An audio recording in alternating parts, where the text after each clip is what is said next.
विद्यार्थी नमस्कार। आज बीए भाग प्रथम वर्ष का एक भौतिक भूगोल का एक अगला टॉपिक है ब्रह्मांड और सौरमंडल।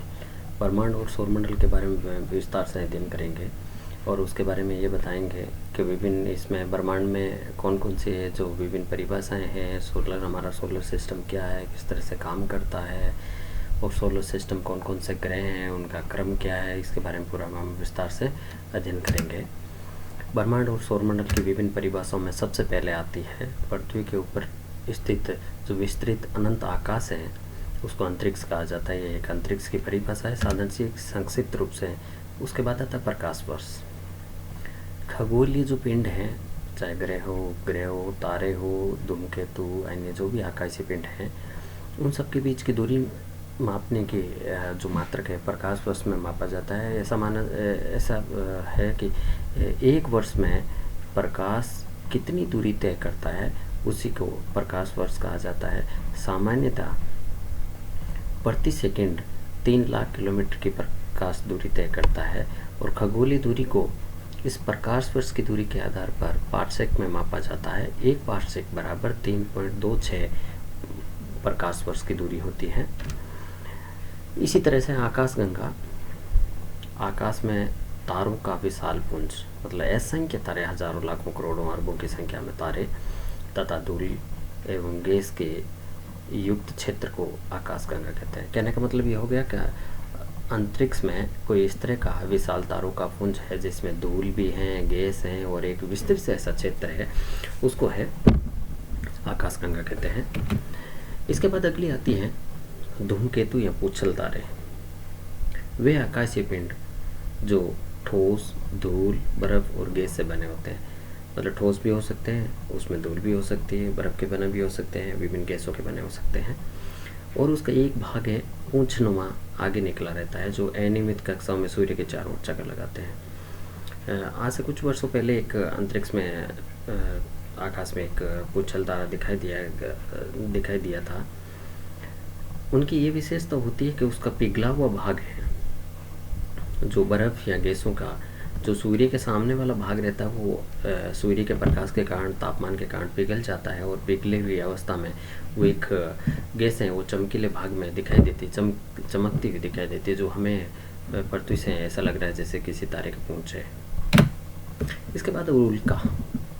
ये ठोस आकाशीय पिंड होते हैं जो पृथ्वी के वायुमंडल में प्रवेश करते ही घर्षण के कारण जलते हुए या टूटते हुए तारों के समान दिखाई देते हैं, उन्हें हम उल्काएं कहते हैं। सामान्यतः वहाँ आसमान में रात के समय दिखाई देते हैं कि आसमान में तारे टूट रहे हैं। हम जनरली यही कहते हैं कि तारा टूट रहा है।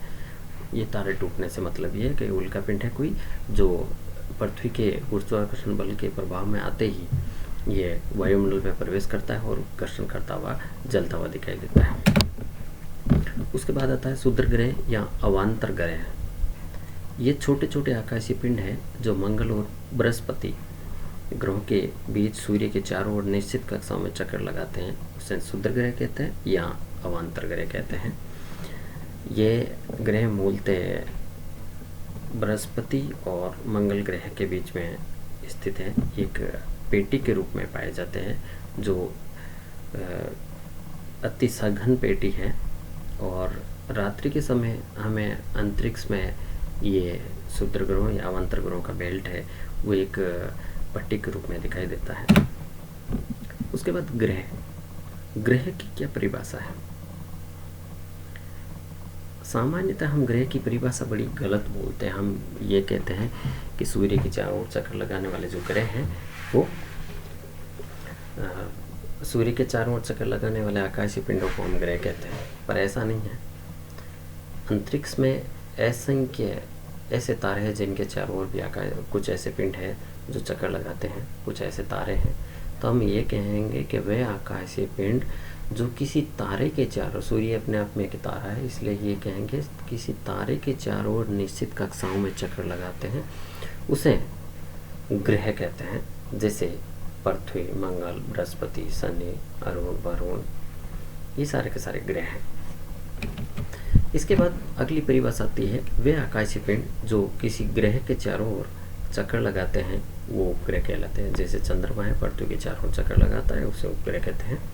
इसी प्रकार से निहारिका ये अंतरिक्ष में स्थित अत्यधिक प्रकाशमान पिंड हैं जिसके केंद्र के चारों ओर सर्पिलाकार ज्वलनशील गैसें पाई जाती है। वास्तव में निहारिका एक आकाशगंगा की भ्रूण अवस्था होती है, एक प्रारंभिक अवस्था होती है। निहारिका का विकसित रूप ही आकाशगंगा है। निहारिका में असंख्य ज्वलनशील गैसें जो पूर्ण विकसित नहीं होती, गैसें अनियंत्रित रूप से अविकसित प्रकार से पाई जाती हैं। तो इस प्रकार की स्थिति होती है। निहारिका का सीधा सीधा यह कहें कि ये एक आकाशगंगा का अविकसित रूप है। उसके बाद आता मंदाकिनी। जो ब्रह्मांड में आकाशगंगाएं हैं उनमें से एक आकाशगंगा है जिसमें हमारा सोलर सिस्टम स्थित है, हमारा सौर परिवार स्थित है, जिसमें सूर्य, उसके तारे सारे के सारे ये स्थित हैं। उसको हम मंदाकिनी के नाम से जाने जाते हैं। यहाँ उसके बाद अपना महत्वपूर्ण टॉपिक आता है सोलर सिस्टम। सूर्य और उसके चारों ओर चक्कर लगाने वाले ग्रह, उपग्रह, उल्काएं, धूमकेतु एवं क्षुद्र ग्रहों को सम्मिलित रूप से सौर परिवार कहा जाता है। तो सौर परिवार में हमारे क्या क्या शामिल है? सूर्य है, उसके चारों ओर चक्कर लगाने वाले ग्रह हैं, उपग्रह हैं, उल्काएं हैं, धूमकेतु और क्षुद्र ग्रह। इन सबको मिला के सौर परिवार कहा जाता है। अब हम सोलर सिस्टम के बारे में देख लेते हैं। हमारा सौर परिवार कौन सी आकाशगंगा में स्थित है? मंदाकिनी में आकाशगंगा में, जो सर्पिलाकार आकृति में दिखाई देती है। हमारे सौर परिवार में 8 ग्रह हैं। सूर्य एक तारा है, उसके चारों ओर चक्कर लगाने वाले 8 ग्रह हैं। उसमें एक बोना ग्रह है जिसको क्षुद्र ग्रह की श्रेणी में शामिल किया गया था। पहले ये ग्रह की श्रेणी में शामिल था। 24 अगस्त 2006 को एक अंतर्राष्ट्रीय खगोलविदों का एक सम्मेलन हुआ था प्राग, चेक गणराज्य की राजधानी में। वहाँ पर इस यम ग्रह को ग्रहों की परिभाषा से हटा दिया था। उसके अलावा धूमकेतु, उल्कापिंड, उपग्रह आदि सभी निश्चित अंडाकार कक्षा में सूर्य के चारों ओर चक्कर लगाते हैं और अपना एक सोलर सिस्टम का निर्माण करते हैं। हमारे सोलर सिस्टम में 8 ग्रह हैं। उन 8 ग्रहों का एक निश्चित क्रम है। सबसे पहले सूर्य के नज़दीक, अगर इस डायग्राम को देखें तो सूर्य के सबसे नज़दीक है वो बुध है, उसके बाद शुक्र, पृथ्वी और मंगल।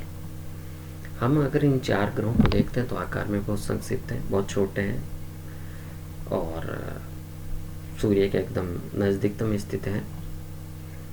उसके बाद, क्योंकि मैंने ग्रहों के क्रम में इनका रंग भी अलग रखा है कि बुध, शुक्र, पृथ्वी, मंगल 4 ग्रह जिनको हम आंतरिक ग्रह के नाम से जाने जाते हैं, सूर्य के नज़दीकतम पाए जाते हैं।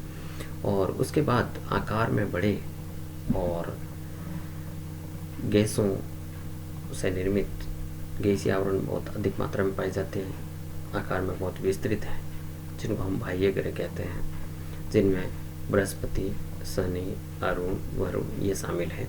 और इनका एक निश्चित क्रम है और आकार भी एक डायग्राम के द्वारा प्रदर्शित किया गया है। अब जो 8 ग्रह थे उनमें से 4 आंतरिक ग्रह थे और 4 बाह्य ग्रह थे। इन ग्रहों का दोनों के बीच में, आंतरिक और बाह्य ग्रहों के बीच में क्या अंतर पाया जाता है? आंतरिक ग्रहों को पार्थिव ग्रह भी कहा जाता है। कहने का मतलब है ठोस भाग सबसे ज़्यादा है, ठोस भाग से ज़्यादा निर्मित है, जब दूसरे जोवियन या बाह्य ग्रह जिसमें गैसीय तत्वों की मात्रा ज़्यादा पाई जाती है। बुध, शुक्र, पृथ्वी, मंगल ये आंतरिक ग्रह कहलाते हैं। बृहस्पति, शनि, अरुण, वरुण ये बाह्य ग्रह कहलाते हैं। दूसरा आकार है कि या दूसरा अंतर है कि पार्थिव या आंतरिक ग्रह आकार में छोटे होते हैं और ये भारी पदार्थों से निर्मित है, जबकि जोवियन या बाह्य ग्रह ये आकार में बड़े तथा हल्के पदार्थों से निर्मित है। जो पार्थिव ग्रह है, क्योंकि भारी पदार्थों से निर्मित है इसलिए इनका घनत्व ज़्यादा होगा, और ये जोवियन या बाह्य ग्रह हल्के पदार्थों अर्थात विभिन्न प्रकार के गैसों से निर्मित है, इसलिए इसका घनत्व कम होगा। इसके बाद सोलर सिस्टम को बताने एक मैंने वीडियो के द्वारा सोलर सिस्टम हमारा किस तरह से काम करता है, कैसे चलता है, इसमें ग्रहों को बता रखा है। जो इसमें सबसे बड़ा ग्रह दिखाई दे रहा है वो ये वाला जो सबसे